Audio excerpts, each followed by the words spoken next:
அஸ்ஸலாமு அலைக்கும். நம்ம வந்து சிம்பிளாக ரவை உப்புமா தான் செய்ய போகிறோம். ஆனால் நான் இது ஃபஸ்ட் டைம் செய்கிறேன். ஏன்னா எப்பவுமே உப்புமா எங்கள் பாவா இல்லாட்டி எங்கள் பாட்டி இல்லாட்டி எங்கள் அக்கா இவங்க தான் செஞ்சு கொடுப்பாங்க. சரி நம்ம செஞ்சு பார்ப்போம் அப்படின்ட்டு செய்ய போகிறேன். இப்போ செய்கிறத பார்க்கலாம். நல்லா வந்துச்சுன்னா மட்டும்தான் நான் வீடியோ போடுவேன். அடுப்பு ஆன் பண்ணிக்கலாம். ஃபஸ்ட்டு கடாய் சூடாகட்டும். ஃபஸ்ட்டு ரவையை நம்ம வறுத்துக்கலாம். நம்ம சின்ன சொம்பில் 1.5 சொம்பு ரவை எடுத்துருக்கோம். இந்த மாதிரி கலர் விட்டுக்கலாம். நல்லா இது மாதிரி கலர் விடும்போது ரவையோட வாசனை நல்லா மணமாக இருக்குது. இப்போ இதை நம்ம வேறு ஒரு பாத்திரத்தில் மாற்றிக்கலாம். மாற்றியாச்சு. நம்ம இப்போது தேவையான அளவு நம்ம எண்ணெய் சேர்த்துக்கலாம். எண்ணெய் கொஞ்சம் அதிகமாகவே தான் சேர்த்துக்கணும். நம்ம ஒரு 5-6 ஸ்பூன் எண்ணெய் சேர்த்துருக்கோம். எண்ணெய் நல்லா சூடாயிடுச்சு. 1 ஸ்பூன் ரவை கடுகு போட்டு தாளிச்சிக்கலாம். என்னம்மா வளர்றீங்க? டக்குன்னு வாய் தவறிடுச்சுமா வார்த்தை. இப்போ 2 ஸ்பூன் கடலைப்பயிறு சேர்த்துக்கலாம். 2-3 ஸ்பூன்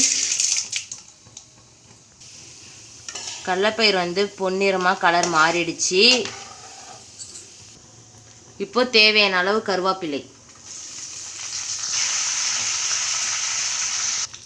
இப்போ பெரிய வெங்காயம் 2 கட் பண்ணியிருக்கோம், அதையும் சேர்த்துக்கலாம். காரத்துக்கு 3 பச்சை மிளகாய் கட் பண்ணி வச்சுருக்கோம், அதையும் சேர்த்துக்கலாம். இப்போ இதெல்லாம் நல்லா கலர் விட்டுக்கலாம். தேவையான அளவு உப்பு.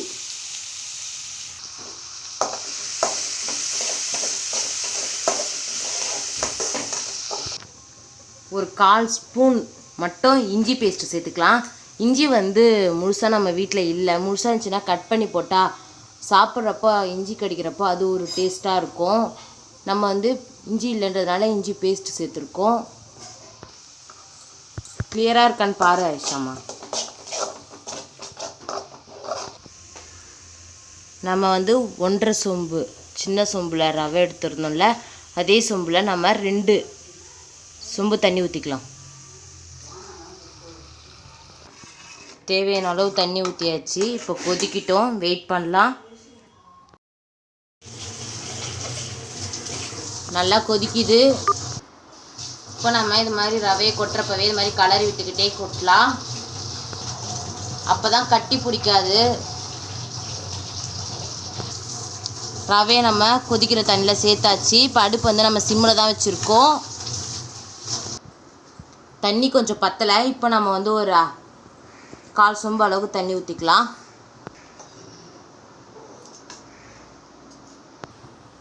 நம்ம 1.5 சின்ன சொம்பு ரவைக்கு 2.5 சொம்பு தண்ணி ஊற்றிருக்கோம். ரவை உப்புமா ரெடி. இந்த டைமில் நம்ம நெய் 1 ஸ்பூன் சேர்த்துக்கணும்.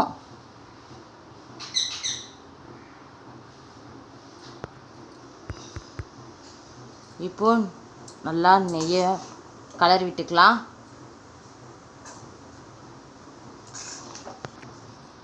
நெய் பிடிக்காதவங்க எண்ணெய் கூட ஊற்றிக்கலாம்.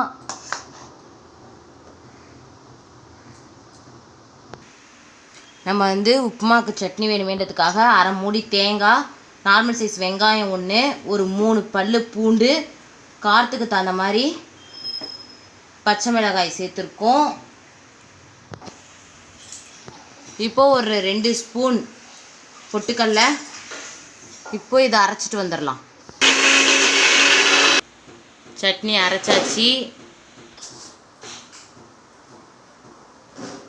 தேவையான அளவு தண்ணி ஊற்றியாச்சு. இப்போ நம்ம உப்பு போட்டுக்கலாம். இப்போ தாளித்து விட்டுக்கலாம். தாளிப்பு கரண்டி சூடாயிடுச்சு. இப்போ தேவையான அளவு எண்ணெய் ஊற்றிக்கலாம்.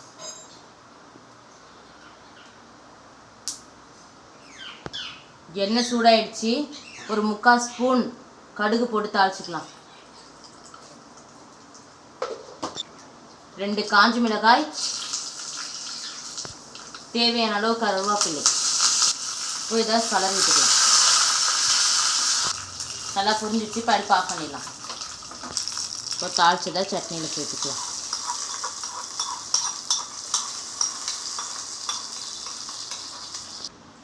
சட்னியும் ரெடி.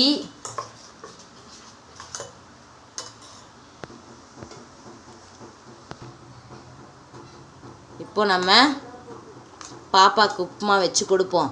இன்றைக்கி மதியம் வீட்டில் ஆம்பளைங்க இல்லை, என் ஹஸ்பண்டும் இல்லை, எங்கள் பாவாவும் இல்லை.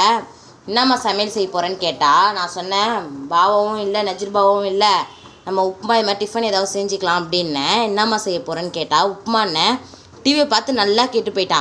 உப்புமாவா, நீ செய்கிறது ரொம்ப தப்புமான்னு சொன்னால் இதை கொடுத்து பார்ப்போம் எப்படி இருக்குது டேஸ்ட்டுன்னு சொல்லுவாள். இப்போ நம்ம அரைச்சி வச்சுருந்த சட்னி கொஞ்சம் ஊற்றிக்கலாம். சாப்பிட்டு பாருமா. நான் வீடியோ பிடிக்கிறேன், நீ சாப்பிடு. எப்படி இருக்குன்னு சொல்லு.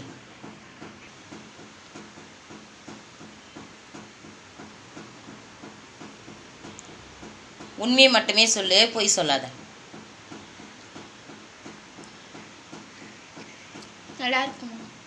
ஓகே, அப்போ நீங்களும் ஒரு வாட்டி ட்ரை பண்ணி பாருங்கள். இந்த வீடியோ உங்களுக்கு பிடிச்சிருக்கோன்னு நினைக்கிறேன். பிடிச்சிருந்தா லைக் பண்ணுங்கள், ஷேர் பண்ணுங்கள், கமெண்ட் பண்ணுங்கள். மறக்காம பெல் பட்டனை கிளிக் பண்ணுங்கள். இப்போ போல எப்போவும் அமீர் ஜாஸ்மின் யூடியூப் சேனலுக்கு ஆதரவு தாங்க.